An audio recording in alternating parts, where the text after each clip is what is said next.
in this chapter, I just want to give an introduction onto Azure Web Apps.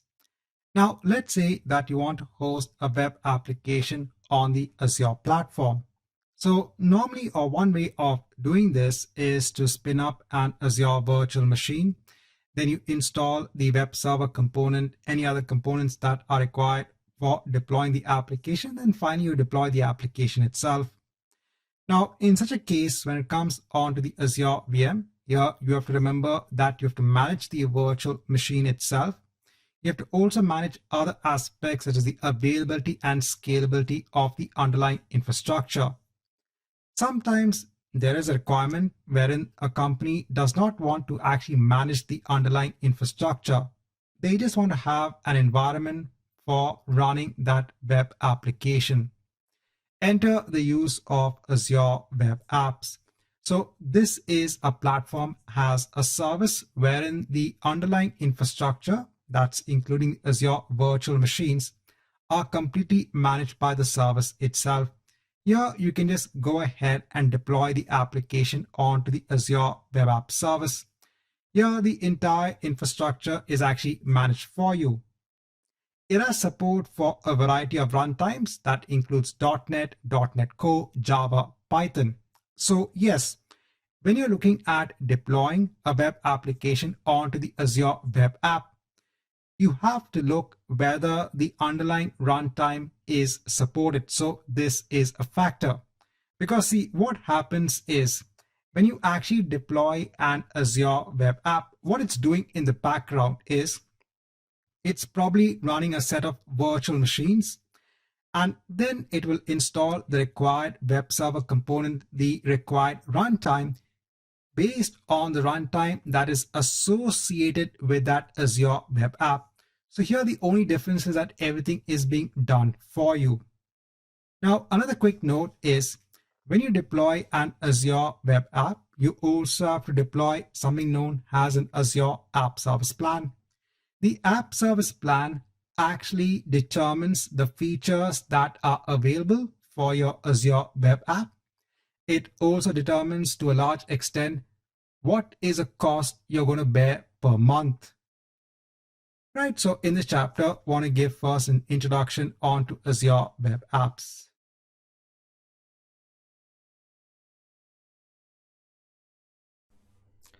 Now over here, I'm on the pricing page when it comes to the app service. So when you actually go ahead and basically create a web app in Azure, you also need to go ahead and create something known as the app service plan. So the web app needs to be linked onto an app service plan. So there are two resources that you'll actually create in Azure. The app service plan is basically what you are built upon. Depending upon the type of app service plan that you choose, you will be billed accordingly. Based on the app service plan that you choose and based on your usage, you will be billed accordingly. Now, there are different types of app service plans in place. So over here, you can see all of the app service plans. For each of the plans over here, you basically have all of the required features of that app service plan. So this is a good page if you want to go ahead and compare all of the features. So let's do a comparison of just a couple of them. So first is the free and the shared app service plan. Now, when you go ahead and choose either plan, so if you go ahead and choose the free plan, you can go ahead and basically associate 10 web applications, mobile or API apps, and you get a disk space of 1 gigs. With the shared app service plan, you basically can host more number of applications, but you get the same amount of disk space. Now, one of the most important things to note when it comes to either the free or the shared app service plan. So if I go ahead and scroll down, so there is a limit when it comes to the amount of CPU minutes that you can actually consume per day. So when it comes to the free app service plan, so you can see that you only have a maximum of 60 CPU minutes per day. So that means if you had one Azure Web App running as part of the free app service plan, it can only run for 60 minutes in a day, 60 CPU minutes.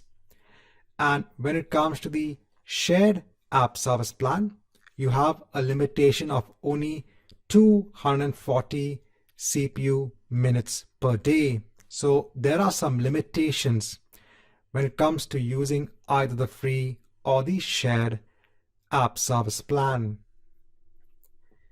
When you go on to the other plans, so from the basic plan onwards, you basically don't have those limitations. So with the basic app service plan, you have unlimited number of web applications, and I said you don't have any limitation when it comes to the amount of CPU minutes that can be consumed per day. Now in the basic app service plan, so you can see that for this particular setting, so we have something known as maximum instances. Here you can actually scale up to 3. So what does this actually mean when it comes to a feature? So over here, I just want to go ahead and give you that comparison. So let's say you go ahead and create an Azure app service plan. So this is based on the basic pricing tier. Now you can go ahead and create multiple Azure web applications and link it on to that app service plan. Because remember, as part of the basic app service plan, you have unlimited number of web applications that can be hosted as part of the app service plan. Now remember, this Azure Web App service is a PaaS service. It's a platform as a service, right? So it will go ahead and automatically basically create that compute infrastructure that is required for hosting the web applications. Now let's say that the app service plan creates one compute instance for, let's say, hosting 2 web applications. Then you go ahead and add a third web application, and now this compute instance is not enough to go ahead and withstand the load of all of the 3 web applications. So in Azure, you can actually see the metrics for the app service plan. So maybe the CPU percentage is going beyond a particular threshold that's based on this compute instance, and you may not get the ideal performance for now all 3 web applications. But because there is a support of up to 3 instances when it comes to the basic app service plan, you can actually go ahead and add another instance onto your app service plan. So this can be done by the plan itself, so that now your applications can be distributed across these 2 compute instances, so that the load gets distributed accordingly. So this is a benefit of the basic app service plans and higher. You basically get more number of compute power for hosting your set of web applications. So you don't need to go ahead and create multiple app service plans. You can just have one app service plan and have multiple web applications as part of that app service plan. But again, this also depends on what is the underlying programming language for that web application. So for example, you could go ahead and create an app service plan that spins up Windows-based virtual machines. This Windows-based virtual machine will not be able to run applications that are dependent on Linux. If you want to go ahead and host Linux-based web applications, you need to go ahead and create another separate app service plan. So the hosting of your web applications also depends upon the type of language that the web application is built on. Again, Azure Web Apps has support for a lot of programming languages. Right, so in this chapter, I want to give some idea behind the app service plan. So again, there are a lot of features that are available with the different app service plans.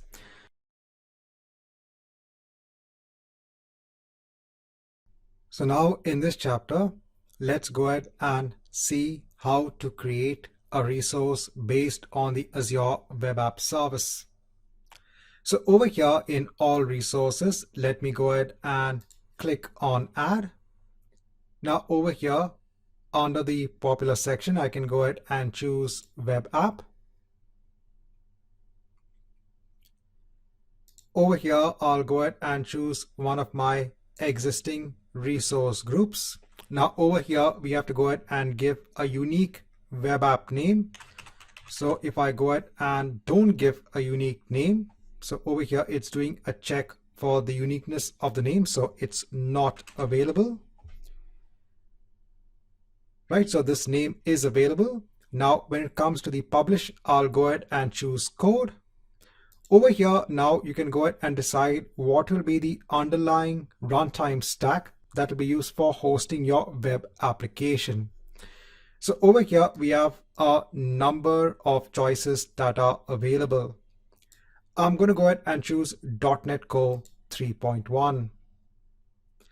I'll leave it as Windows. Now over here in the region, let me go ahead and leave it as it is. Now, along with the web app, you need to have the app service plan. So based on the app service plan that you choose, you will actually get a number of features that will be available onto your Azure Web App. It will also determine to some extent, based on the usage of the app service plan, how much you're going to be billed. Now, by default over here, it is going ahead as per the wizard and creating a standard app service plan. But we can always go ahead and click on change size to go ahead and decide on the size for the app service plan. So if you go on to the dev test section, so over here you have the free app service plan wherein you can only go ahead and run for 60 minutes per day. Then you have the shared app service plan. So over here, you can see all of the features and the hardware that gets included with each app service plan. When you go on to the basic, that's when you start getting underlying compute machines that will be used for hosting your Azure Web Apps. So let me go ahead and choose basic and hit on apply. Let me go on to next for deployment. So at the moment, I won't choose, I'll disable deployment. I'll go on to monitoring. For the moment also, I'll go ahead and disable monitoring. I don't need application insights because at this point in time, we are looking at the Azure Web App itself. I'll go on to next for tags. I'll go on to review and create. And let's go ahead and create this instance of the Azure Web App. Now, this particular deployment is going to go ahead and create two resources. One is your Azure Web App and the other is the app service plan. Let's come back once this is complete.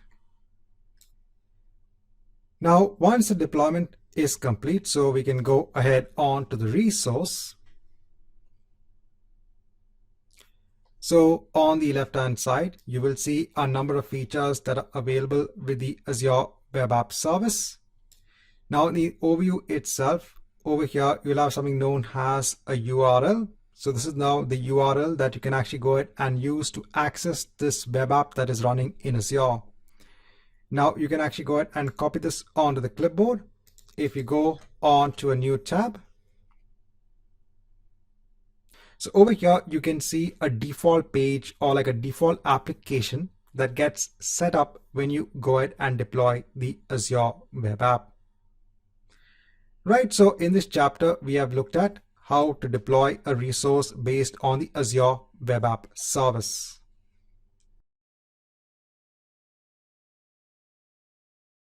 Now, in the last chapter, we had gone ahead and deployed a resource based on the Azure Web App service. Now, in this chapter, let's go ahead and just create a simple ASP.NET Core application.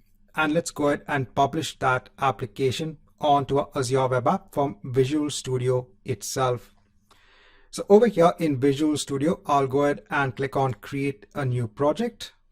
Over here, I'll go ahead and search for ASP.NET Core.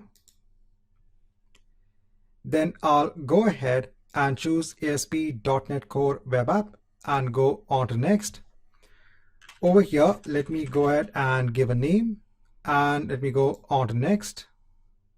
Let me go ahead and choose this as .NET Core 3.1 and hit on create. Remember, when we create our web app, it was based on the framework of .NET Core 3.1.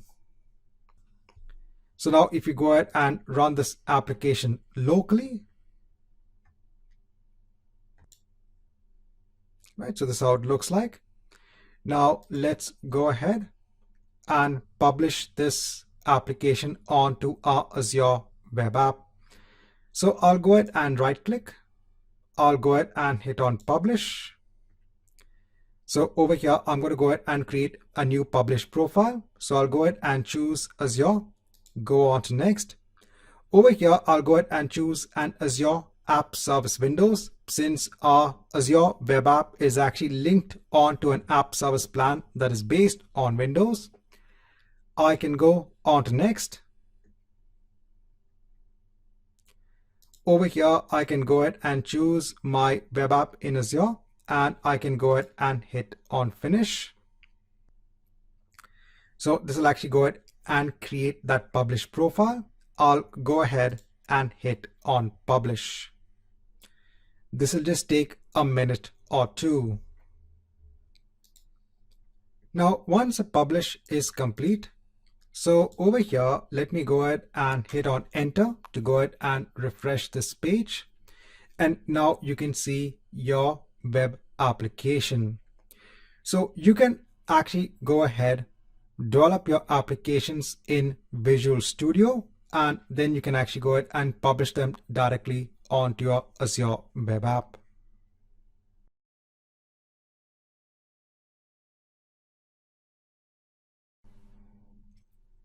Now in this chapter, I just want to go ahead and show you how you can create another Azure Web App and link it onto the same app service plan.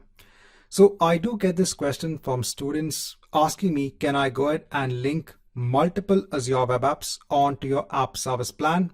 And the answer is yes, you can go ahead and do that. So remember, we had gone ahead and deployed a web app onto a particular app service. So if I actually go onto all resources, so over here, I have my app service and I have my app service plan. So remember that the Azure App Service Plan is responsible for building that compute infrastructure, which is responsible for running your web applications. And you can go ahead and create additional web apps and use the same app service plan, but there is a small caveat. So firstly, let me go ahead and click on add, and again, I'll go ahead and choose web app. So over here, I'll go ahead and choose the same resource group. Over here, let me go ahead and give a new name.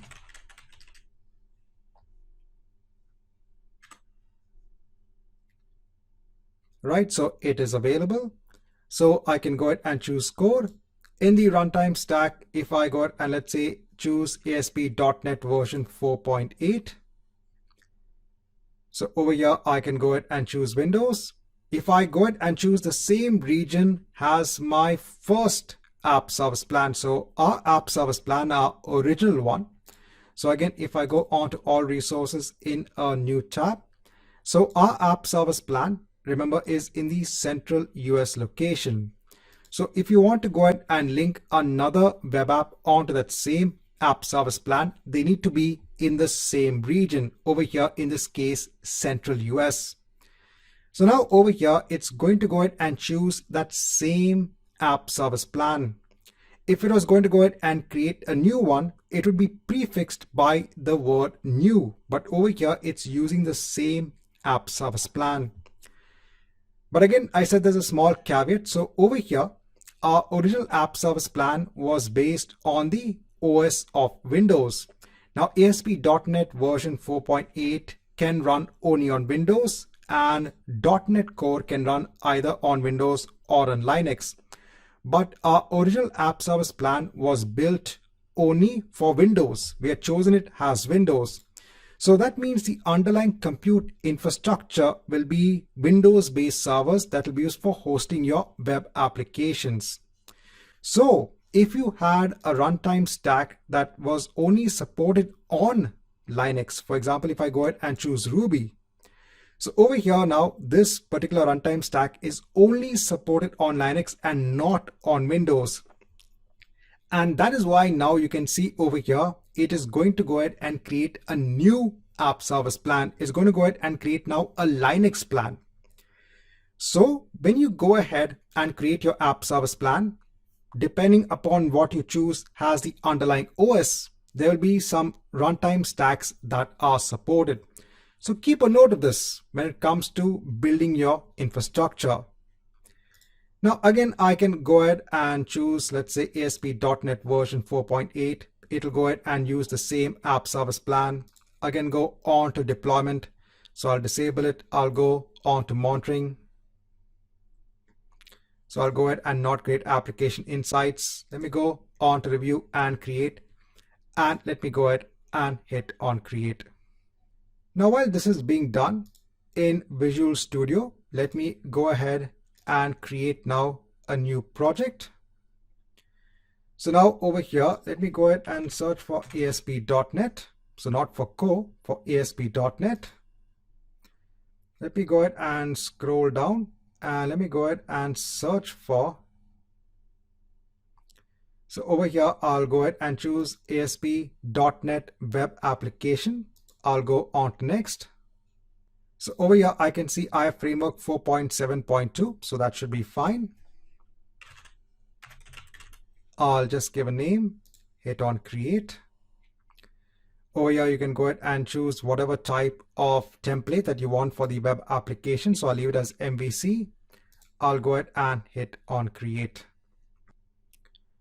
Once this is in place, you can go ahead and run the application locally.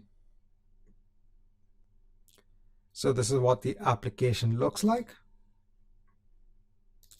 So going back onto Azure, I can see now I have my web app in place. And if I go on to all resources, so over here you can see now I have two web apps and only one app service plan. So both of the web apps are linked onto the app service plan.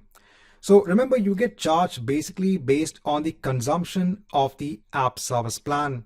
If you actually go on to the app service plan itself, so over here in the overview itself, so if I go ahead and just hide this, so you will get metrics on the amount of CPU utilization, the memory utilization. This is of the underlying virtual machines that are already being spun up and maintained by Azure themselves as part of this app service plan that is hosting your web applications. If you go ahead and scroll down, you will see all the apps that are actually part of the app service plan. So there are two of them. If you look at the file system storage, over here, you will see different aspects about the file system storage. Over here, so you can see the threshold, you can see the various details, etc. So now let me go back on to Visual Studio. Again, quickly, if I go on to, the web apps. So over here, I'm going on to my app services. So going on to app services. Let me go on to our new web app. So once I have the URL, I'll go ahead and copy it, go on to a new tab. And over here, again, we should see our default web application running as part of the Azure Web App. Now in Visual Studio, again, right click, hit on publish, again, create a new publish profile. So I'll go ahead and choose Azure. Go on to next. I'll go ahead and choose Azure App Service Windows. Go on to next.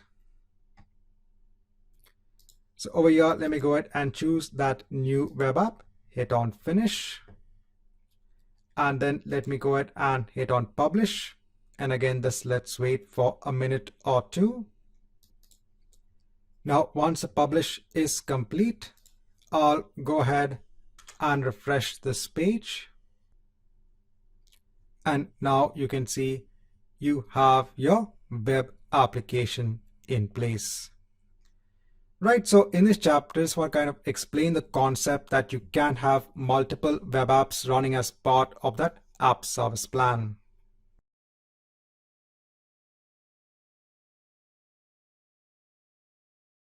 Now, as part of the exam objectives, so if I go ahead and scroll down, I'm talking about the Azure App Service. There is something known as how do you configure the connection strings. So over here, connection strings is wherein you want to go ahead and connect your Azure Web App onto a database itself. So what we are going to do in our lab is we're going to go ahead and have an extensive set of chapters on how we can connect our Azure Web App onto an Azure SQL database. Now you can go ahead and connect your web application onto multiple data sources. So you might go ahead and connect your web application onto, let's say, an Oracle database or a Microsoft SQL Server database or MongoDB or even MySQL. So over here, you need to go ahead and have the connection string part of your application. Your application will then go ahead and use that connection string to go ahead and connect onto the database.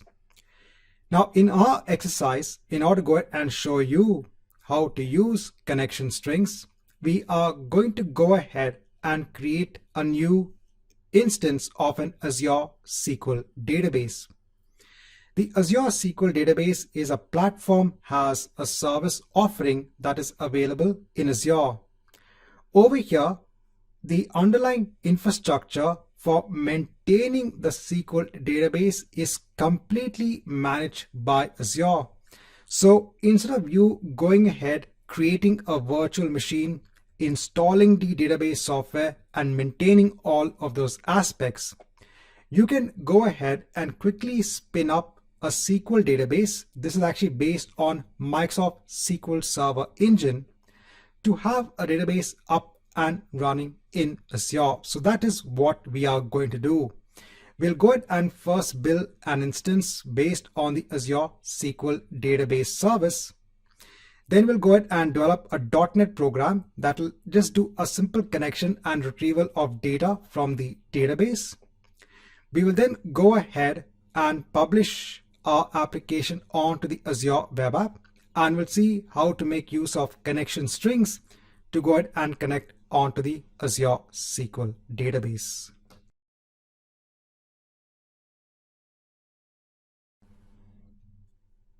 So now here in Azure, I'm in all resources. The first thing we will do is to go ahead and create a new Azure SQL database. So over here, let me go ahead and click on add. And over here, let me go ahead and choose a SQL database. Now, please note that from an exam perspective, you are not required to understand the Azure SQL database service. I said I'm doing this purely from the perspective of understanding connection strings. So I'm just going ahead and using Azure SQL database as a simple use case scenario. So over here, I'm going to go ahead and choose one of the existing resource groups that I have. So this is a completely managed service. Over here, I just need to go ahead and give details about the database and the database server, which will be used for hosting the database itself. So over here, I'll give a name for the database, and over here, I'll hit on create new for the server. I have to go ahead and give a unique server name. Right, so now it's unique. You have to go ahead and give credentials which will be used for logging into the database server. So these are your own credentials. Please keep a note of these credentials, and you have to go ahead and give a proper password that conforms onto the password restrictions. If you go ahead and just give a simple password, over here you can see what are the restrictions for specifying the password. So I'm going to go ahead and specify a password that meets all of that criteria. Over here, I'll go ahead and leave the location as it is. I'll go ahead and hit on OK. Now over here in configuring the database, so it goes ahead and defaults onto the general purpose tier, which is quite expensive. So since this is just a demo, I'm going to go ahead onto the basic, standard, and premium. So this is based on something known as the D2 model. That's the database transaction units model. And I'm going to go ahead and choose basic. So over here, if you look at the cost, it's just $5 per month. And anyway, after this exercise, I'm going to go ahead and delete the database itself. So I'll go ahead and hit on apply. I'll go on to next for networking. Now over here, I am going to go ahead and enable the public endpoint so that we can actually connect onto the database server. So there's a server that's going to be hosting your database. And over here, I'll say, please go ahead and add my current client IP address so I can connect onto the database server. And if I want other Azure services, such as let's say my Azure Web App to also connect onto the database server, I can go ahead and turn on this option as well. I'll go on to next for security. I won't do anything. I'll go on to additional settings. I won't do anything. I'll go to tags. I'll go on to review and create. And let me go ahead and hit on create. Now, if you want to go ahead and connect on to this database server, this database itself, you can go ahead and use a tool known as SQL Server Management Studio. This is a freely available tool. So you can go ahead and search for SQL Server Management Studio, and you can go ahead onto the download link. And over here, you can go ahead and download SQL Server Management Studio. This is a freely available tool. I've already gone ahead, I've downloaded the tool, and I've installed it. So now let's wait till the deployment is complete for our Azure SQL database. Now, once the deployment is complete, you can go ahead onto the resource. So now this wizard has gone ahead and created two resources. One is an Azure SQL database and another is a database server. So over here, the name of your database is AppDB, and this is the server name. Now you will actually go ahead and use this server name to log on to the database server. So you can go ahead and copy the server name over here. I've gone ahead and opened up SQL Server Management Studio. So as I mentioned before, this is a tool that you can go ahead and download. Once you go ahead and open SQL Server Management Studio, over here, you can go ahead and first of all, give what is the server name. So I'm going to go ahead and paste it over here. In the authentication, go ahead and choose SQL Server Authentication.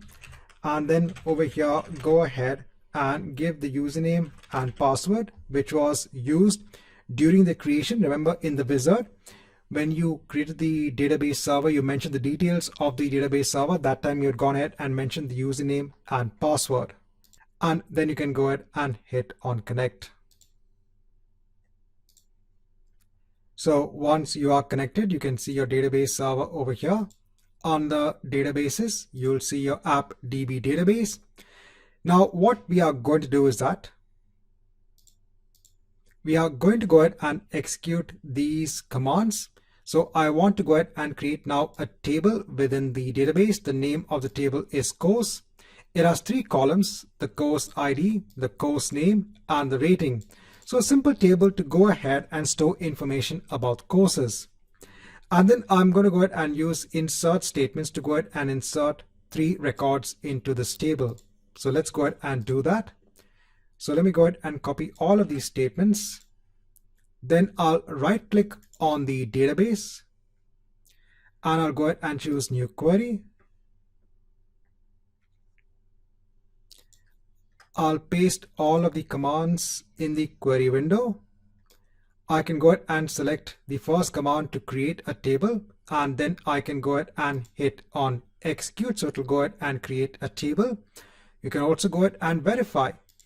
In Object Explorer, you can go ahead and expand the database. So this just takes a little bit of time. You can go on to the tables.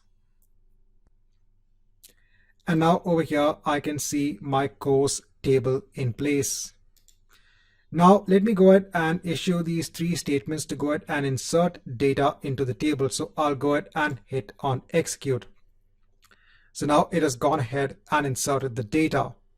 And now let me go ahead and choose the data from the underlying table just to confirm that we have the data in place. And yes, we do have the data in place.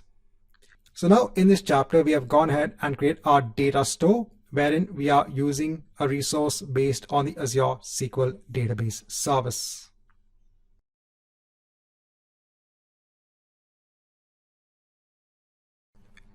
Now, in the last chapter, we had gone ahead and created our Azure SQL Database.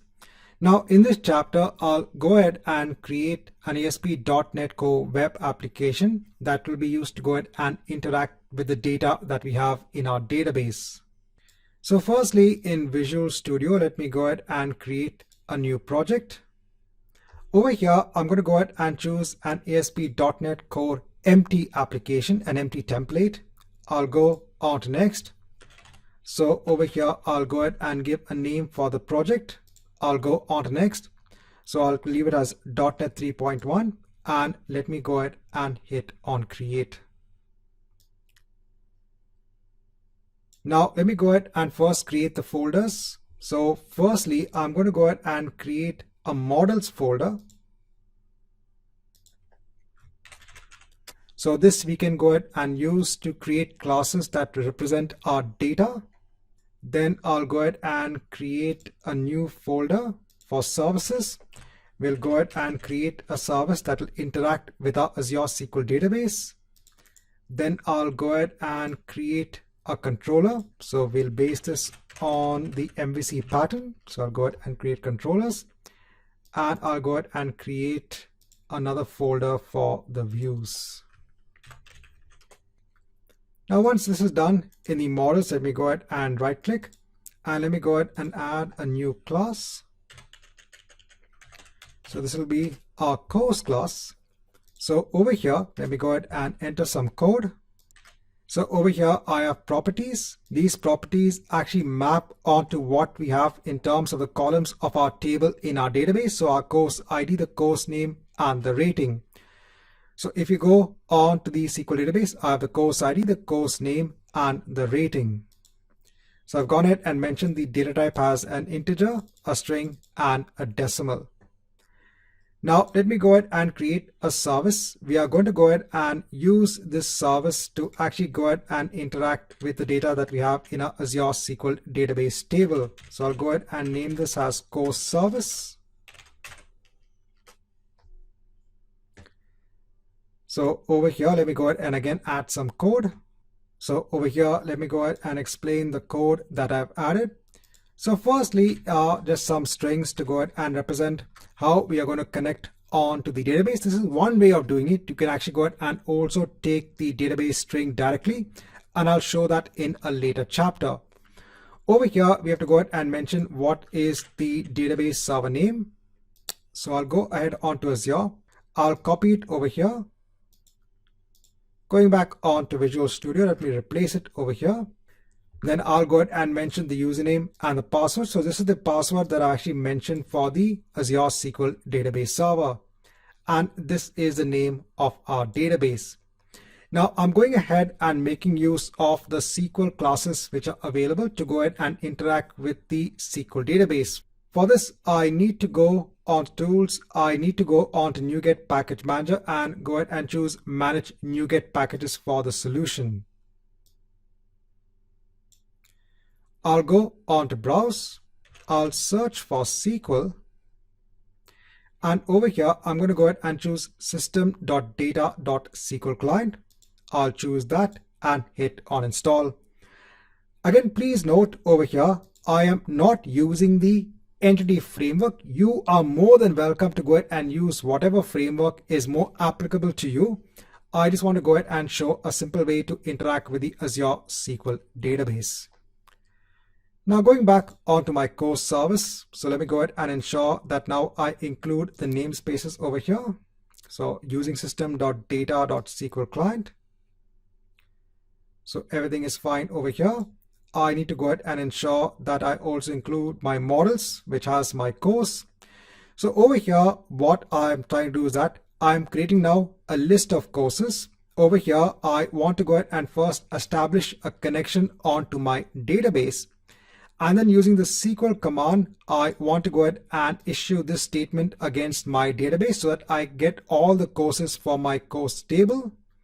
And then over here, using the SQL data reader, I'm reading through all of the rows that are returned, and then I'm adding it to the list.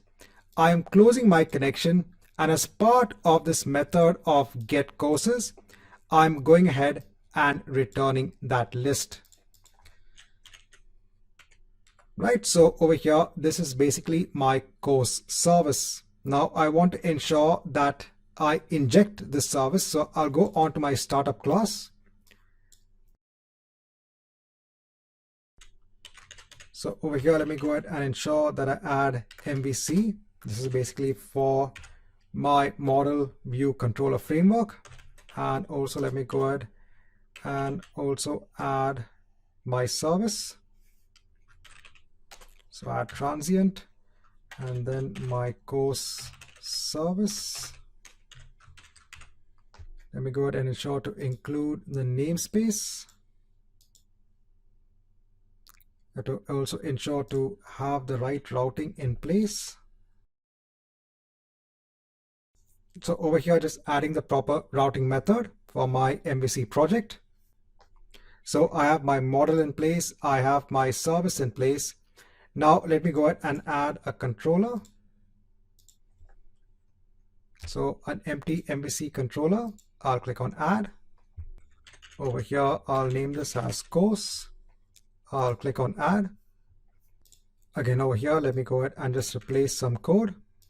So over here, I want to go ahead and make use of that course service, which is available through dependency injection. And over here, let me go ahead and also include SQL app.models. And I want to get all of the courses and I want to go ahead and return it onto my view. So now let's go ahead and quickly construct the view. So in views, I need to go ahead and first create a new folder. So over here, this should be my course folder, which maps onto my controller over here. And let me go ahead and add a new view. So erase a view. I'll click on add. I'll leave it as index and click on add over here. And let me go ahead and just replace this code. So over here now has the model. I'm going ahead and using SQL app.models.course. So small SQL. And in this code, I'm making use of Bootstrap. So over here, I'm ensuring to have the cascading style sheet in place, right? Then I go ahead and scroll down. So I'm creating a very simple table. And over here for each course that I actually have in my model, I'm going ahead and displaying the course ID, the course name, and the rating. So let me go ahead and hit on save, and let me go ahead and run this project.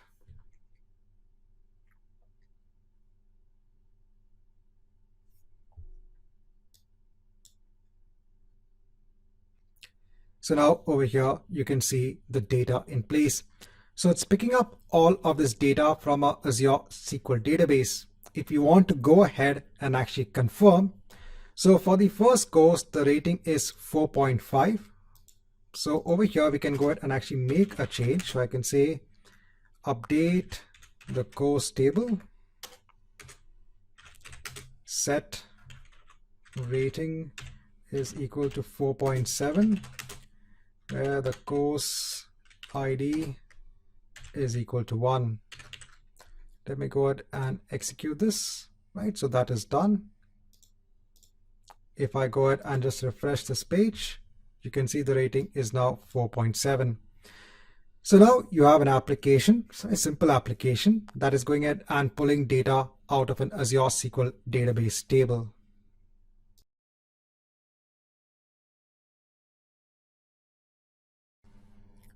Now, in the previous chapter, we had seen how to develop a simple .NET program that will be used to go ahead and connect onto our Azure SQL Database server.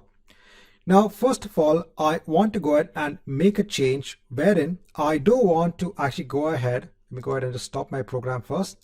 So I do want to actually go ahead and have all of these connection details over here within the program itself. I want to go ahead and have it has a proper connection string. So I'm going to go firstly onto my core service and I'm going to go ahead and delete all of this. Next, I'm going to go onto the app settings.json file. So over here, you can go ahead and specify, configuration settings that you want to pick up from your code. So over here, I'm going to go ahead and just replace this with just connection strings. So over here, I'm going ahead and defining a name for my connection string. And over here, I have to go ahead and get the entire connection string. So for that, I am going to go onto my AppDB database. Over here in connection strings, I'll say show database connection strings. Over here, let me go ahead and copy all of this onto the clipboard. And let me go ahead and paste it over here. Now, when you paste it over here, you have to go ahead and change what is a password. So what is a password for your Azure SQL Database server? So let me go ahead and replace it over here. This is very important. Let me go ahead and click on save. So in ASP.NET Core, you can actually go ahead and specify connection strings in the app settings.json file. Again, it depends upon the framework you're using. It's not the same if you're using, let's say, ASP.NET version 4.8 or 4.7. This is for ASP.NET Core, and currently I'm on version 3.1. Now I want to go ahead and get this connection string. So I'm going to go on to first my controller. So I'll go on to my course controller. And over here, let me go ahead and get a configuration object. So over here, I can go ahead and use the Microsoft.extensions.configuration namespace. Then I'll go ahead and ensure that I get this accordingly in my controller constructor.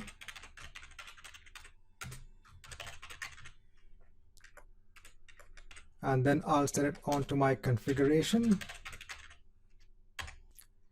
And then now over here, when I'm going ahead and calling my get courses method, which is part of my course service, I can now go ahead onto the configuration. I can go ahead and get the connection string and what is the name of my connection string. Now, obviously, I need to go ahead and make a change onto my course service. So now over here, let me ensure that I do get now a connection string, and then I don't need all of this anymore. Over here, I can go ahead and directly use that connection string. Over here also, let me go ahead and add the same. So in my get courses, the connection string, and let me go ahead and also pass the connection string over here. So the only difference is now I'm going ahead and getting the connection string from the app settings.json file. Let me go ahead and run this program.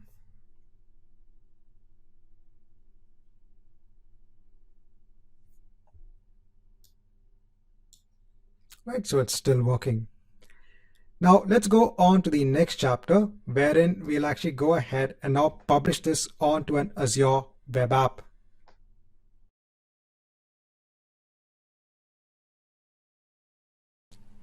So in the last chapter, we had gone ahead and made the settings wherein now our code is picking up the connection strings from the app settings.json file. Now in Azure, let me go on to all resources and let me go ahead and add a new web app resource. So I'll go ahead and choose web app. Over here, let me go ahead and choose a resource group. I'll give a unique web app name. I'll choose the runtime stack as .NET Core 3.1. Over here, I'll allow it to go ahead and create a new app service plan. I'll disable it. Don't need monitoring as well. Contacts, go on to review and create. And let me go ahead and hit on create. Let's wait till the deployment of the web app is complete. Now, once the deployment is complete, I'll go ahead on to the resource. Now let's go on to our project and let me go ahead and publish this onto the Azure Web App. So I'll go ahead and choose Azure, choose Azure App Service, go on to next. Over here, I'll go ahead and choose the SQL app, click on finish. And let me go ahead and hit on publish. Now once the publish is complete, so over here, if I go on to the URL, if I go on to a new tab, so I should be seeing my application working, and this is still fine. But over here, please remember that now the connection string for the Azure SQL Database server is being picked up from our app settings.json file. But if you want to go ahead and store now this connection string within the Azure Web App service itself, this is something that you can do.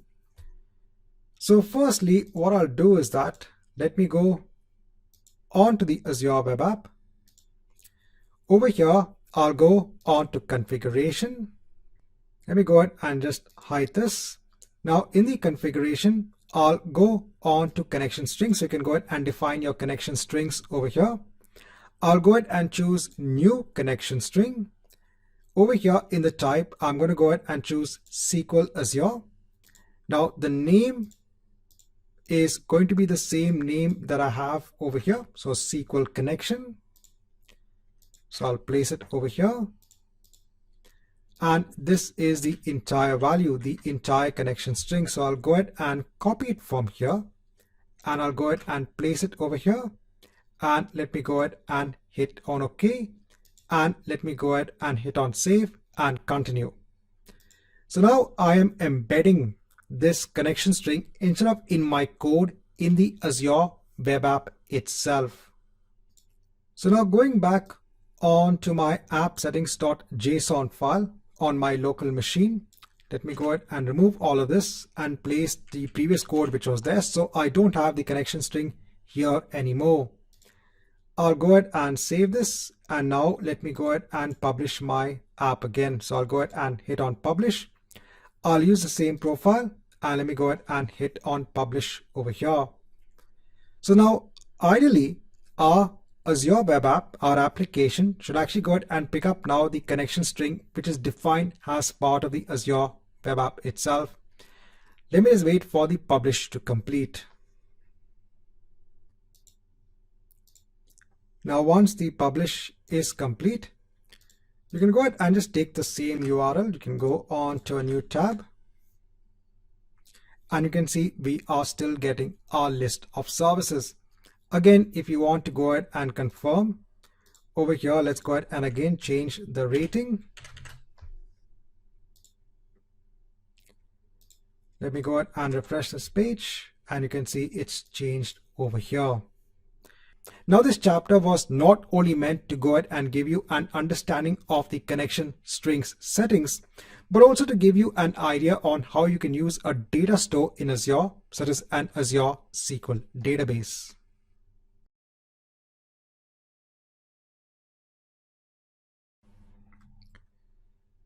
Now in this chapter, I want to go through the continuous deployment feature, which is available as part of Azure Web App.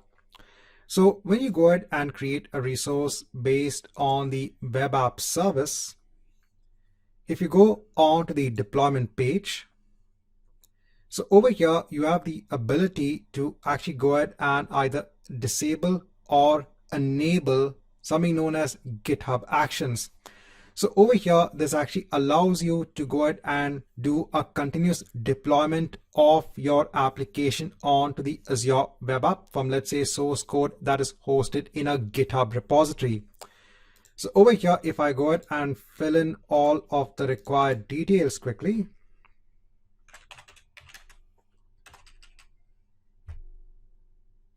if I go ahead and choose an underlying runtime stack, and if I go on to next, so over here you can go ahead and enable continuous deployment.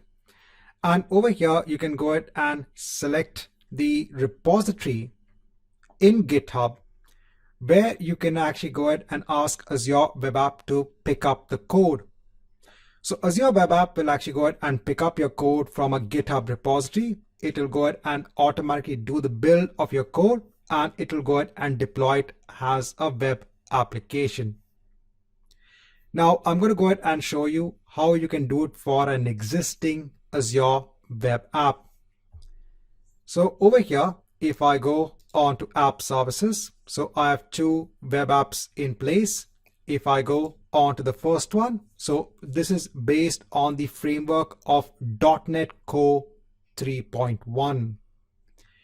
If I go ahead and copy the URL onto the clipboard, so currently I have one web application running over here. Now in another tab, so over here, I'm in GitHub. So I'm going to go ahead and sign in with my GitHub account. Now, if you don't have a GitHub account, it is very easy to go ahead and create a GitHub account. You can just go ahead and sign up. Since I already have a GitHub account in place, I can go ahead and sign in.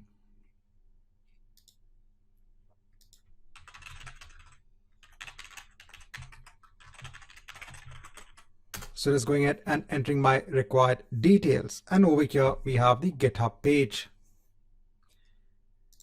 Now in Visual Studio, what I'll do is that let me go ahead and create a new project. So over here, I'll go ahead and choose ASP.NET Core. So I'll go ahead and search for ASP.NET Core Web App. Go on to next. Over here, I'll go ahead and give a project name. Let me go on to next. I'll choose the long-term support and hit on create. Now over here, what I'll do is that I'll go on to the pages. I'll go on to the index page. And over here, let me go ahead and write welcome to GitHub. Let me go ahead and hit on save. Now, what I'll do is that let me go ahead and first publish this entire code onto GitHub. So it's also very easy. Now, I'm currently using the latest version of Visual Studio 2019, and it has direct integration with GitHub. So over here, you can see something known as Git, and you can go ahead and choose Create Git Repository. So it's going to go ahead and provide you with a screen wherein it will first go ahead and initialize a local Git repository. Since I've already logged in before on this machine from Visual Studio onto GitHub, so it's going ahead and taking my GitHub account. If not, you can go ahead and click on add an account, and then you can go ahead and add your username and password for GitHub. It will also go ahead and create a new repository in your GitHub account known as Git App. And if you want, you can go ahead and make this as a public repository. So it will go ahead, create a local Git repository, create a new GitHub repository, and also publish your code onto GitHub on one screen itself. It will do all of the steps at one time. So let me go ahead and hit on create and push. So over here, now you can see lock symbols in place for your different files. So that means now this is being version controlled with Git. Now over here, if I go ahead and refresh this page, so now I can see my Git app repository in place. And over here, you'll actually see all of the source code files.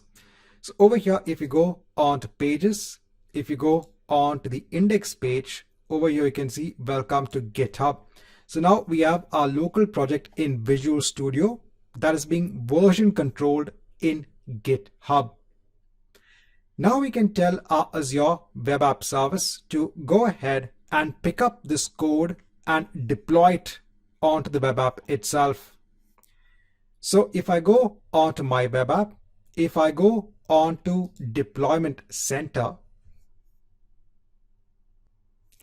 let me go ahead and just hide this so we have a better view of Deployment Center.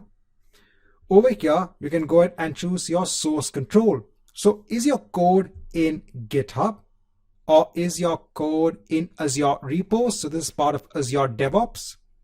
Or is it part of a local Git repository? Or is it part of Atlassian Bitbucket? This is another version control tool that is available. So it has integration over here. So I'm going to go ahead and choose GitHub. Now over here, it is signed in again with my account. Again, if you're not signed in, you can go ahead and click on the process for signing in over here itself. Then I'll go ahead and choose my organization. It's not an organization. Basically, I don't have any organization in GitHub. It is basically choosing your own account.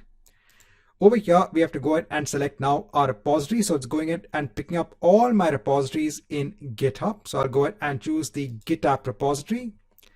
Over here, you can go ahead and create multiple branches. By default, there is a master branch, so I'm not making this very complicated. So when you go ahead and upload your code, it will go ahead and create something known as a master branch. Now, when it comes to Git, the entire functioning of Git, this is mostly part of the Azure DevOps exam. So if you want to go ahead and look at the working of Git, then I also have a course on AZ-400, that's Azure DevOps, where I go ahead and explain the working of Git in much more detail. Over here, I'm just giving all of the core aspects wherein we can actually go ahead and create this automatic deployment onto our Azure Web App. Over here, let me go ahead and then click on Save once I have all of these settings in place. So now it's creating an internal workflow, wherein now if we go ahead and make any sort of change basically onto our code in GitHub, it will actually go ahead and ensure that it picks up that change code from GitHub and deploys it onto the Azure Web App. Now, if you want to do an initial sync of the code in the GitHub repository onto the Azure Web App, because currently for this web app, if you go onto the home page, it's only welcome. If you go onto the app, you can go ahead and click on sync, and you can go ahead and perform a manual deployment operation. So let's wait for a couple of minutes. Now, once all of this is in place, let's just wait for a couple of minutes. I want to see now if the Azure Web App, based on our initial settings, so it's going to go ahead and actually perform an initial sync. It'll go ahead and now take the code from our GitHub repository and deploy it onto our Azure Web App. Now I've waited for a couple of minutes. Now let me go ahead and just refresh this page.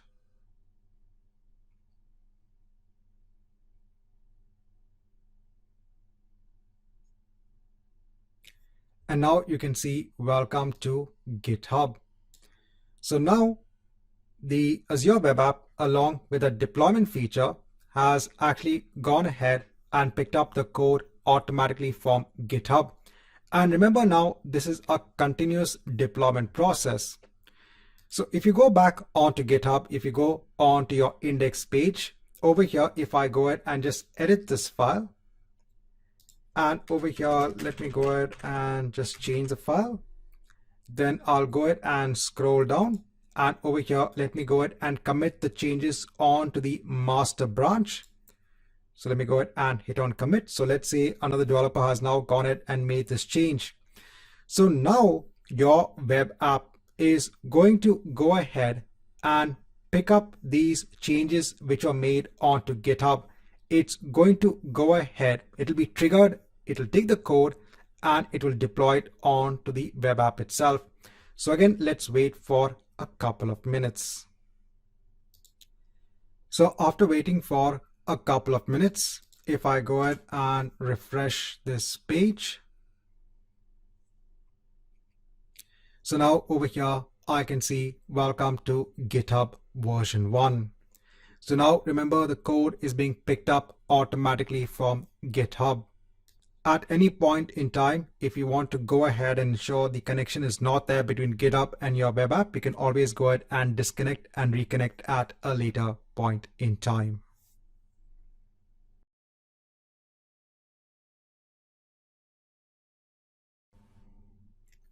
Now in this chapter, I want to go through how you can map a custom domain onto your Azure Web App.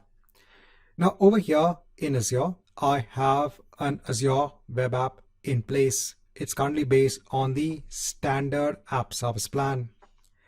Now by default, every Azure Web App gets a unique URL. So over here, if you go ahead and take the URL, and if I go ahead and just copy it onto a tab in a browser, so over here I have the web application in place. But let's say now you want to go ahead and map your own custom domain name onto this web application. So how would you do that?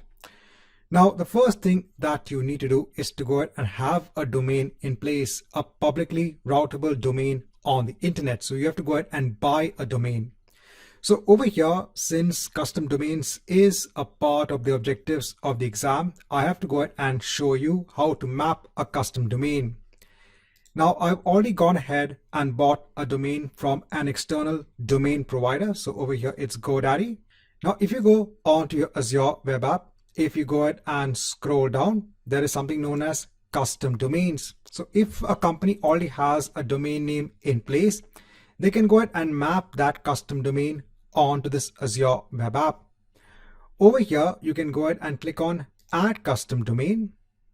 And over here, you have to go ahead and give the domain name.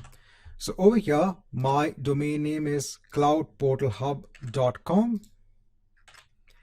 Now, if you go ahead and click on Validate, over here, you can do the validation either via a CNAME record or via an A record. So these are records that you actually add onto your external domain provider. So over here, you can see I have some records already in place. So normally every external domain provider has this facility wherein you can go ahead and add this DNS records. Now over here, in order to go ahead and map that CNAME, I have to go ahead and scroll down, and over here it's telling me that the Azure Web App service needs to first verify that I basically own the domain.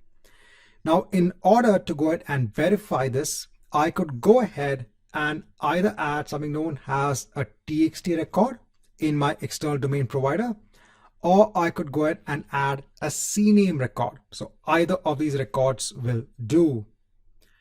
So I'm going to go ahead and add a CNAME record. So I have to go ahead and add a CNAME record with the host of www, and over here, this is the value. So I'm going to go ahead and copy this.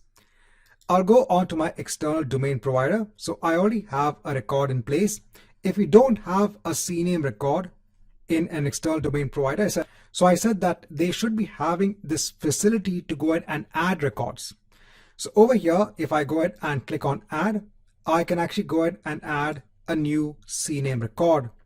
Over here, I can go ahead and add the host, and over here, I can go ahead and add that value, which is nothing but the DNS name, the current DNS name that is assigned onto my Azure Web App. But because I already have a CNAME record in place, let me go ahead and just edit this record. And over here, in terms of the point to, I'll go ahead and copy paste that particular URL. And let me go ahead and hit on save. Now it could take around 5 to 10 minutes for this to actually reflect, because over here in custom domains, if I go ahead and click on validate again, it should ideally go ahead and verify the domain ownership. And once the domain ownership is actually verified, I can go ahead and then add this as a custom domain. So I'll go ahead and come back after a duration of around 10 minutes. Now I waited for around 10 minutes. Now let me go ahead and click on validate again. So it'll go ahead and do a validation. And now I can see it has gone ahead and verified the domain ownership. And now I can go ahead and click on add custom domain. So now I'm mapping a domain onto this Azure Web App. Over here, I can go ahead and click on OK. And now I can see my domain in place. Over here, since I'm not using HTTPS currently at the moment, that's why it's showing as not secure. But now in another tab, if I go ahead and copy this URL,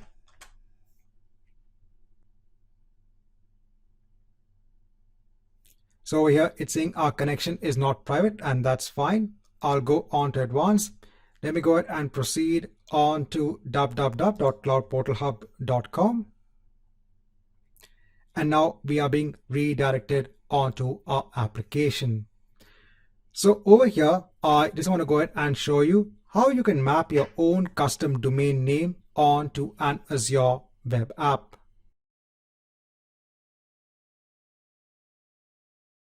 Hi and welcome back. Now in this chapter, I want to go ahead and show you how you can implement SSL for your Azure Web Apps.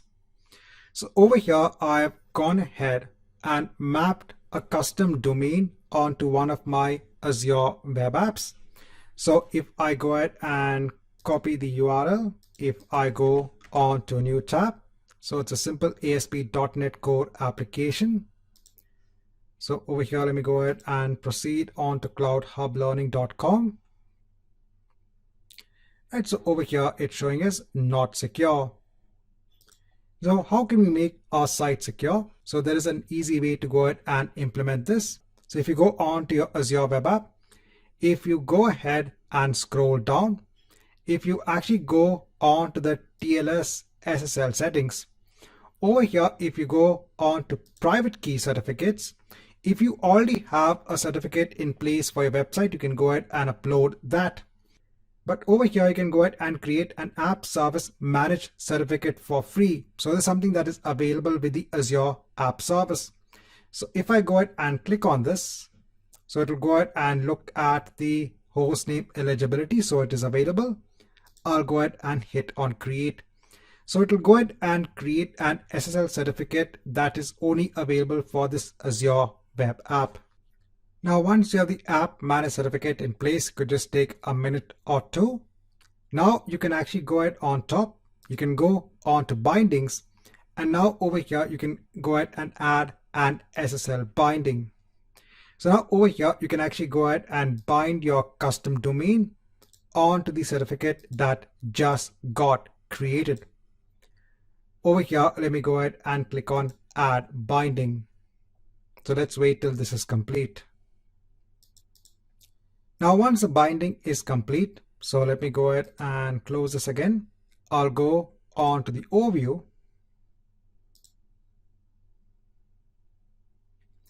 And now over here, you'll notice it's HTTPS and not HTTP anymore. You can go ahead and copy it onto the clipboard, go on to a new tab. And now you can see the site is secure. The connection is secure because it has a valid certificate. So in Azure Web Apps, you do have an easy way to go ahead and enable SSL.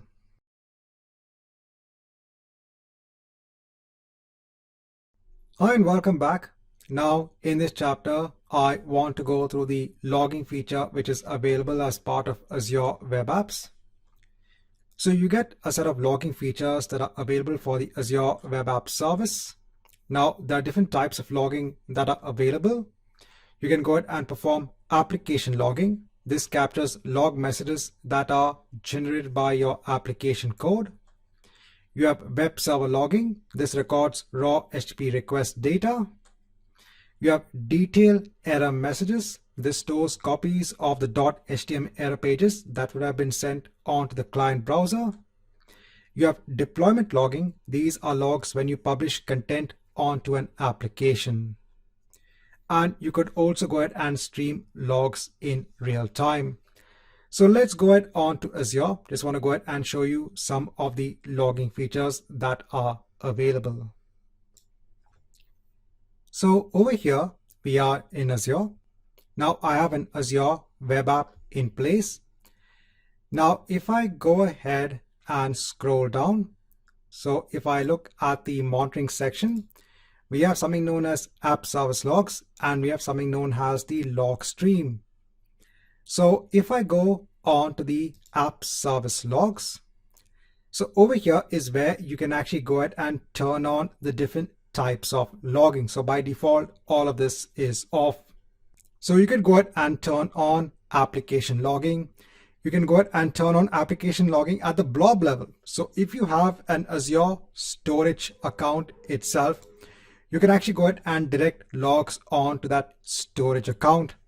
else you could go ahead and direct the logs onto the file system itself. So over here, we are talking about the underlying file system that is part of the virtual machines that are spun up as part of the app service plan.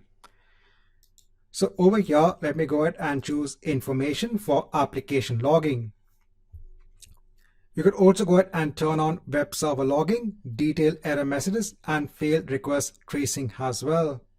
So over here, let me go ahead and also turn on web server logging. And then you could go ahead and specify what is the retention in days. So if you only want to go ahead and retain the logs for, let's say, a day, you can go ahead and specify this setting accordingly.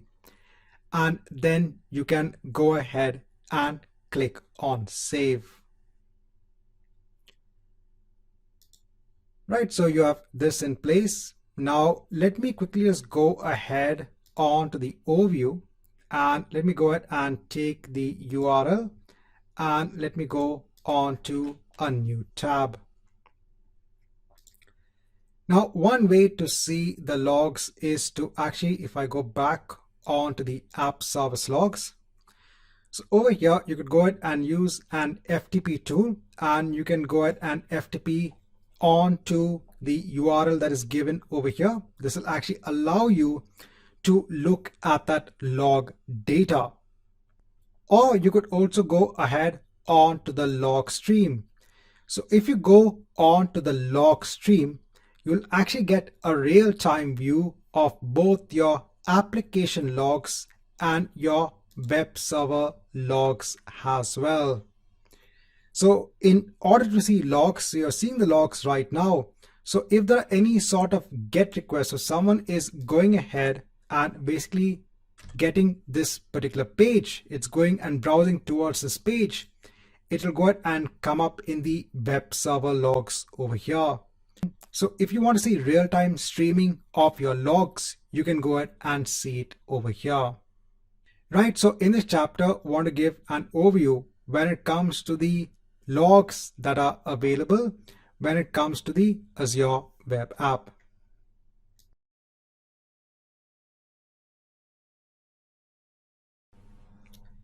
Now I want to go through the Azure App Configuration Service. So this is a separate resource that you can create in Azure, and it actually provides a central place where you can go ahead and manage app settings and also feature flags for your web applications.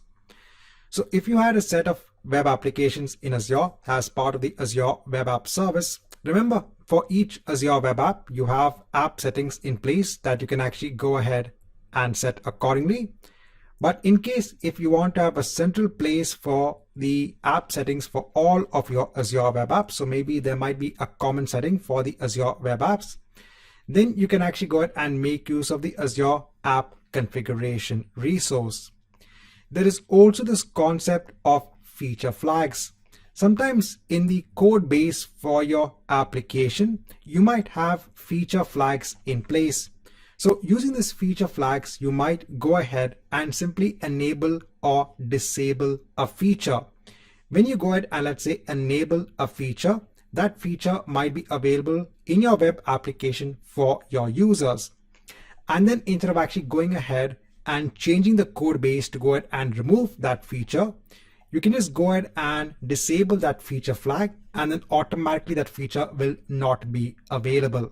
So we are going to go ahead and see how to make use of the Azure App Configuration Service.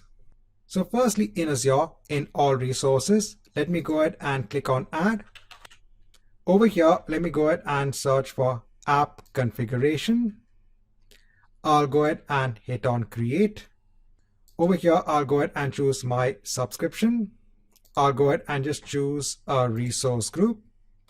Over here, let me go ahead and just give a name for the resource, right? So it's available. I'll leave the location as it is. Now, when it comes to the pricing tier, so if you look at the full pricing details, so currently there are only two pricing tiers in place, the free and the standard. And for us, the free should be more than sufficient enough. Over here, you can only go ahead and create one per subscription, and this is the amount of storage you get. So this should be more than enough for our demo. So I'll go ahead and choose free. I'll go on to next for tags. I'll go on to review and create, and let me go ahead and hit on create. This might just take around 3 to 5 minutes. Let's come back once this is in place. Now, once the deployment is complete, so I'll go ahead onto the resource, and over here is where you can actually go ahead and manage your app settings. If you go on to Configuration Explorer, you'll basically go ahead and create something known as keys in the Configuration Explorer. Note that you could also have reference onto keys in a key vault, and then you will actually go on to Feature Manager to go ahead and work with your features.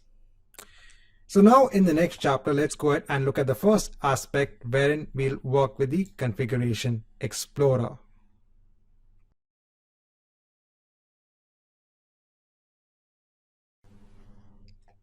Now in this chapter, let's go ahead and see how we can use the Configuration Explorer when it comes to the Azure App Configuration resource. So over here, let me go ahead and hit on create, and I'll go ahead and choose key value. Now over here in the name, let me go ahead and give a name for the key. So let's say I want to go ahead and store the database name. Let me go ahead and give a value, and let me go ahead and hit on apply. So now over here we have the configuration setting in place. Now let me go ahead and start up Visual Studio 2019. Let me go ahead and create a new project. Now over here I can actually go ahead and search for ASP.NET Core. So I want to go ahead and again use the inbuilt templates. So I'll go ahead and choose ASP.NET Core Web App. Go on to next. So over here, let me go ahead and give a name for the web application. Let me go on to next. Over here, let me go ahead and hit on create. Now over here, if you want to go ahead and access that Azure App Configuration resource, the first thing we need to do is to go ahead and add a NuGet package. So I'll go on to the NuGet packages for the solution. I'll go on to browse.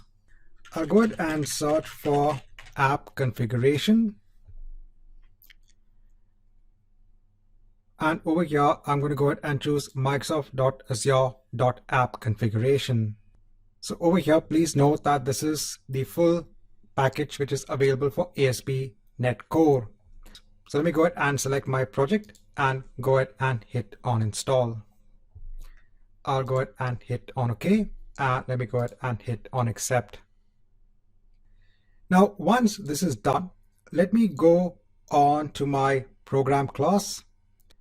Over here, I need to ensure that I use now an instance of that app configuration so that whatever keys are defined in that Azure app configuration is available for my web application. So over here, in addition to also configuring the use of our startup class, I'm going to go ahead and enter some code.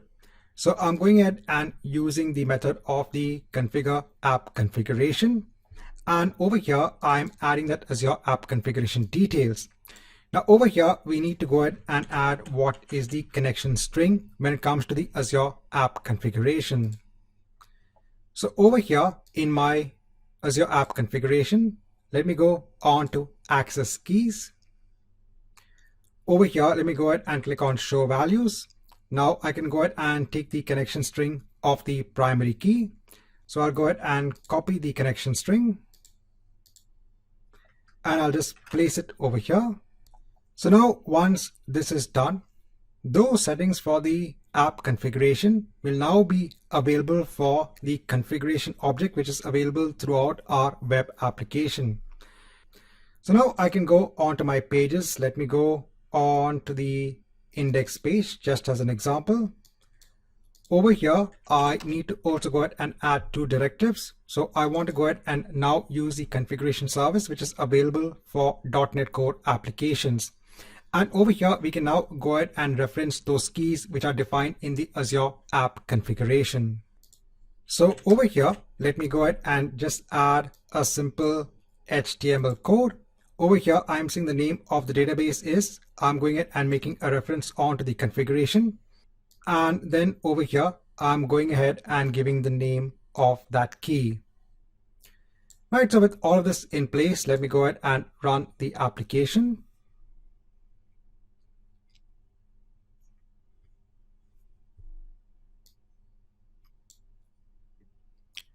Right, so over here, now you're getting the name of the database is AppDB.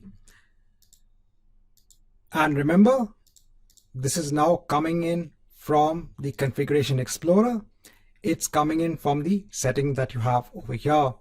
So now this is a setting that can be shared across multiple web applications.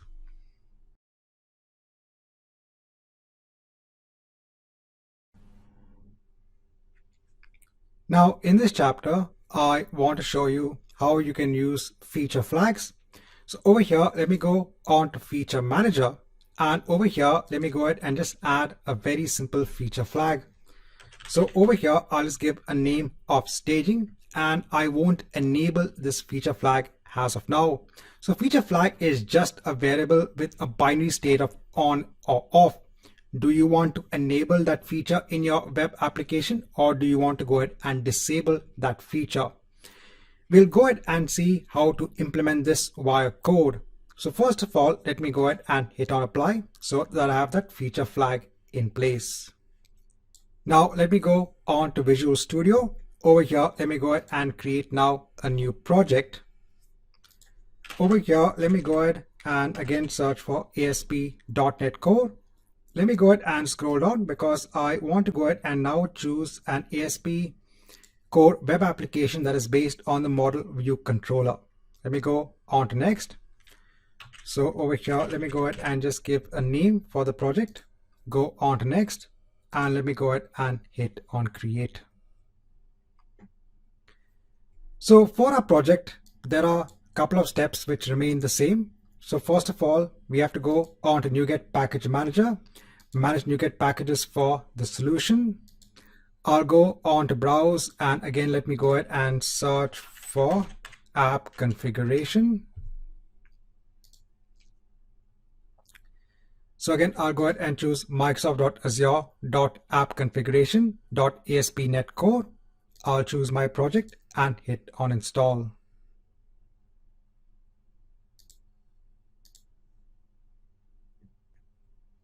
Now there is one more package that we need to install. So if I go back on to the NuGet package over here, let me go ahead and search for feature management. So over here, I want to go ahead and choose Microsoft.featuremanagement.ASP.NET Core. So I'll go ahead and choose that. I'll choose my project and hit on install. I'll hit on OK and hit on accept. Then next, again, I'll go on to my program class. So over here, let me go ahead and replace this code. So this code is required now when it comes to the Azure app configuration, when it comes to feature management.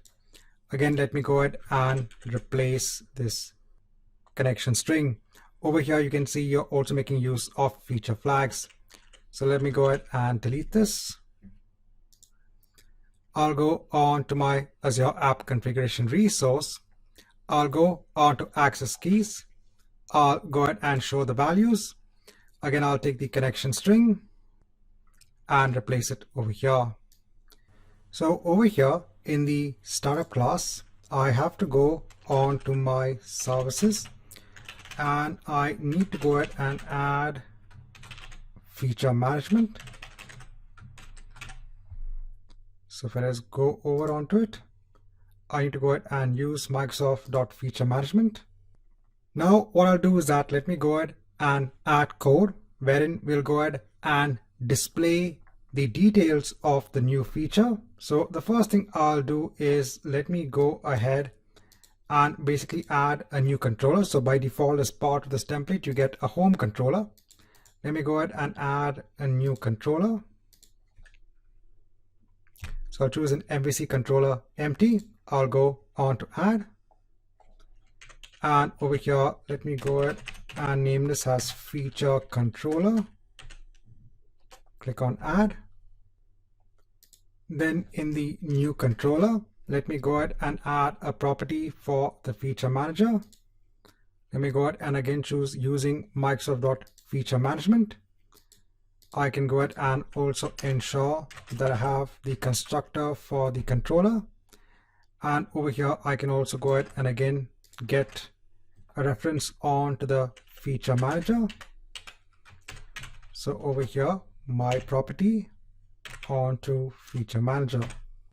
Then for my index method, I am going to go ahead and add something known as a feature gate. So over here using Microsoft.featuremanagement.mvc. And then I need to also define an enumeration. So over here for my project, let me go ahead and right click and basically add a new class. So over here, let me go ahead and just give a simple name for the class. Click on add. Over here, I basically want to go ahead and define it as an enumeration. And over here, I'll just have one enumeration of staging. Let me go back onto my feature controller.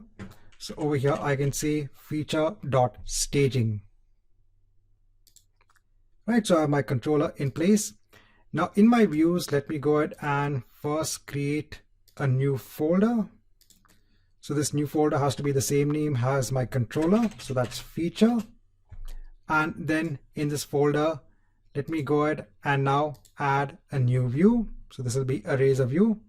I'll go on to add. Over here, I'll leave it as the index.cs HTML. Let me go ahead and click on add over here. And just to go ahead and make this simple, I'll go ahead and just give a simple HTML line of this is the staging website.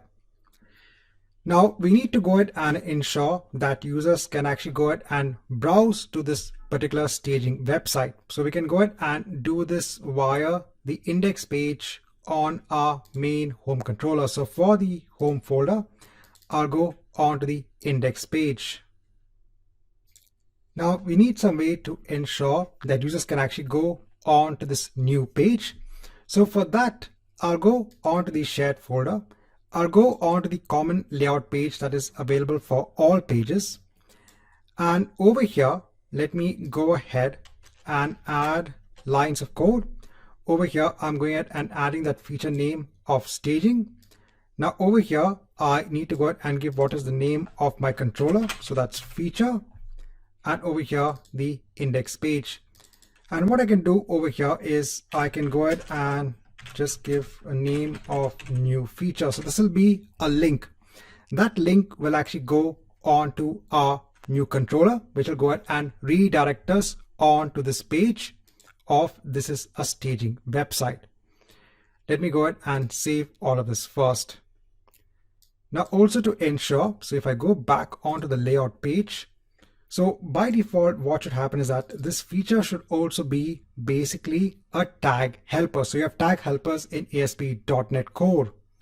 So over here, you have to go onto the view imports file and over here, add the tag helper for Microsoft.Feature Management. Let me go ahead and save this file. Now let me go back onto the layout page.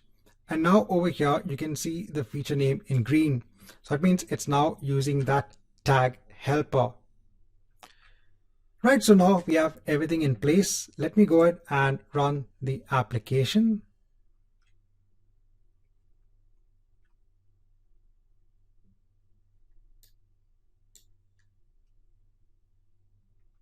Right, so over here you have this home page.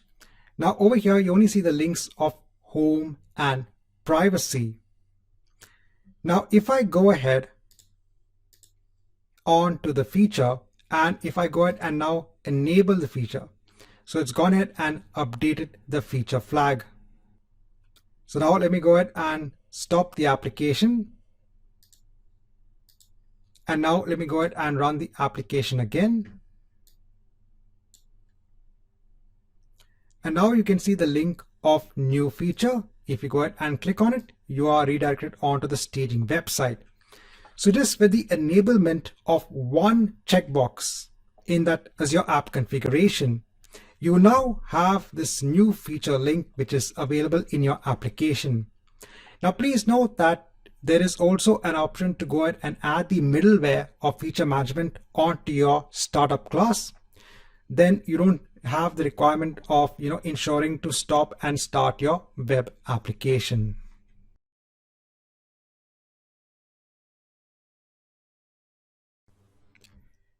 Now in this chapter, I want to go ahead and talk about the auto-scaling feature, which is available as part of Azure Web Apps. It's actually part of the app service plan. Now, if you go ahead and opt for the standard app service plan or higher, you basically get a feature known as auto-scaling. So remember that your Azure Web Apps is part of an app service plan, and the app service plan basically hosts your web application on an underlying instance or a virtual machine. Now, let's say that a number of users are actually going ahead and accessing your web application. And let's say that because of the load on the web application, the load is also increasing on that underlying compute infrastructure. And now let's say it's actually becoming a bottleneck. So this could be either just for your one web application, or let's say for a set of web applications that are being hosted as part of the same app service plan. Now, in order to go ahead and alleviate this issue, you can go ahead and basically ensure that there is another instance that is made available so that the load gets distributed across these virtual machines. Now, as part of the basic app service plan, you can go ahead and scale up to 3 virtual machines or compute infrastructure. But this is a manual procedure, so you have to go ahead and do the scaling yourself. But in the world of automation, in order to ensure that the scaling happens automatically, you can actually go ahead and choose the standard app service plan or higher. Here you can actually go ahead and create rules and conditions to go ahead and trigger that scaling process. So for example, you can go ahead and create a condition based on the CPU percentage of the underlying compute infrastructure that is actually based on the app service plan. So if the CPU goes beyond a particular limit, it can go ahead and scale out the number of machines automatically. You can also go ahead and create scale in conditions because you need to have that in place as well.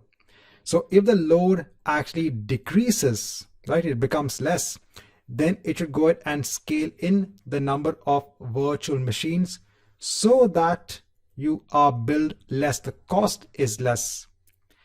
Because the app service plan, the billing or the cost for the app service plan also depends upon the number of compute machines that you have running in the background. So the first important thing is that this auto scaling process is available in the standard app service plan or higher, and you can go ahead and create scaling conditions to go ahead and scale your infrastructure automatically. Now in the next chapter, we'll go ahead and look at an example on this. Now here I am in Azure. Now I have an existing Azure Web App in place. Now this web app is actually running based on the basic app service plan.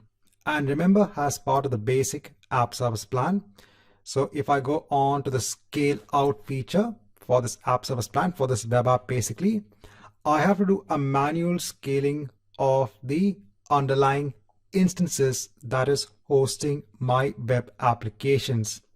But if I want to go ahead and enable auto scaling, I have to ensure that I'm using the standard app service plan or higher. So firstly, let me go on to scale up for the app service plan. And over here, I can actually go ahead and scale up my app service plan. So I'll go on to the production section, and over here, I'll go ahead and choose S1, that is the standard app service plan. So even if you go ahead and scroll down over here, you can see it has the feature of auto scaling. So let me go ahead and hit on apply. So I'm going ahead and updating my app service plan. This will just take a minute or two. Now, once the update is complete, so let me go on to the overview. So now I can see that it has the S1. That means it is part of the standard app service plan. Now let me go on to the scale out section, and over here I can do either a manual scaling. So I could go on to now actually 10 because that is now the limit for the standard app service plan. Or I could also do a custom auto scaling. And this custom auto scaling can be based on a condition. Now let me go ahead and just hide this so that we can have a better view of the scaling condition. So you can go ahead and create multiple scaling conditions. There is a default condition in place, and let's work with the same condition.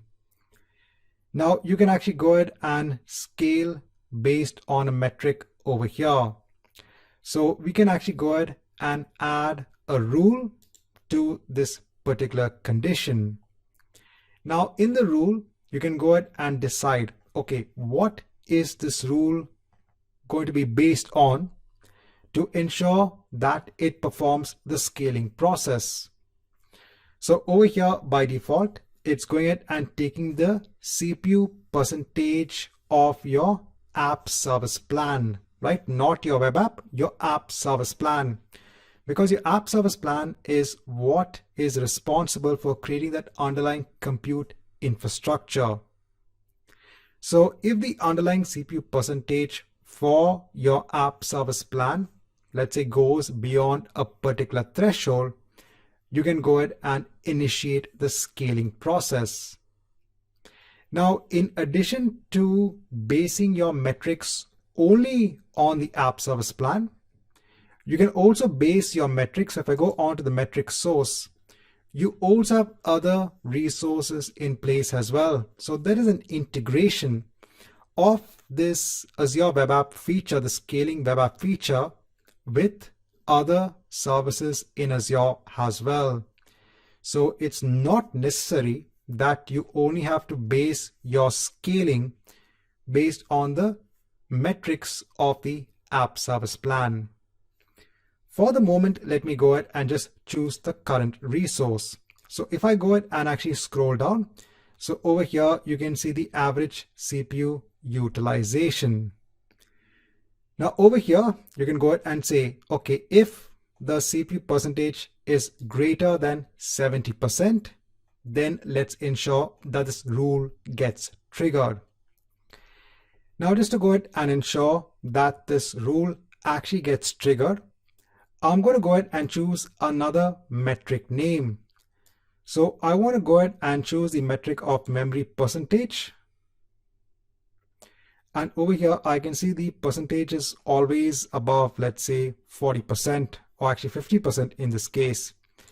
So I'm going to say if the metric actually goes beyond 40%, because I want to ensure that this rule actually gets triggered. It will actually take the metrics over the last 10 minutes. And if the average is obviously greater than 40%, then over here you can say in the action, go ahead and increase the count by 1 instance. You also have something known as a cooldown period. So this is very important.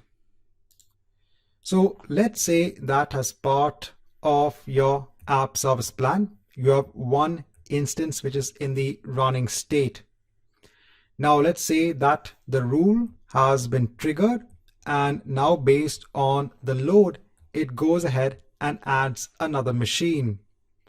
Now obviously it will take time for the load to be distributed across these 2 machines, and that is what is your cooldown period. So during this time, the scaling process should not take into account any metrics or thresholds that get breached, because over here during the cooldown period, you are actually allowing the load to be distributed across both the old and the new virtual machine, which is now part of the app service plan. So over here, you have to go ahead and decide what will be the appropriate value for the cooldown period. Now I'll leave everything as it is and click on add. Now over here, you can also go ahead and decide what should be the maximum number of instances that should actually run as part of the app service plan. I'll go ahead and mention it as 3. And then let me go ahead and click on save. So now it's going ahead and adding this auto scaling, or basically updating this auto scaling configuration. Let me go ahead and just expand this. Right, so now we have the scaling condition in place. Now let me wait for a period of 20 minutes and let's come back after some time. Now after some time, when you actually come back, if you go ahead and click on refresh, so if I go ahead and scroll down, so now over here you can see that you have an instance count of 3. So earlier on it would have been just an instance count of 1, and that's because now the alert is being triggered, right? The threshold is being reached, and that's why it's going ahead and scaling out the number of instances that are part of the app service plan. So if you go on to the run history, over here, if you go ahead and scroll down, so over here you can see the scale up result, and over here you can see that the scale up is completed. At the moment it's showing a capacity of 2, and that's because it has just probably gone ahead and started the creation of that third instance. Currently there are 2 instances in place, and probably it's going up and spinning up that third instance. After some time, you will also see an observed capacity over here has 3. Right, so in this chapter, I want to show you that auto scaling feature which is available as part of your Azure Web Apps.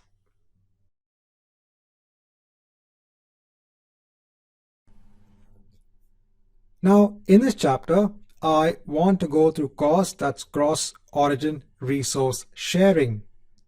Now, by default, there is a security measure. I'm not talking about Azure. I'm talking about a security measure in general. So over here, let's say you have an API that is being hosted as part of a web application.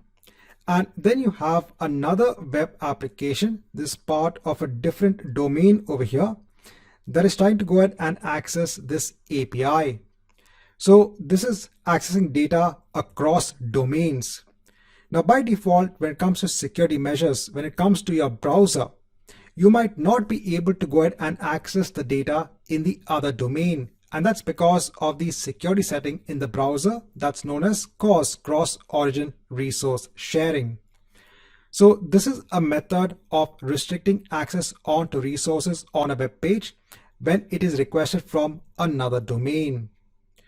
Now to go ahead and explain how this feature actually works, we are going to go through the process of creating a simple API and creating another application that will go ahead and consume this API. And then we look at how to work with the cross-origin resource sharing feature, which is available as part of the Azure Web App service. So firstly, in Visual Studio, let me go ahead and create a new project. So this project will be used to go ahead and expose some information via APIs. Now I'm going to go ahead and again choose an ASP.NET Core empty based application. I'll go on to next. So over here, let me go ahead and give a name. I'll go on to next. I'll go ahead and hit on create.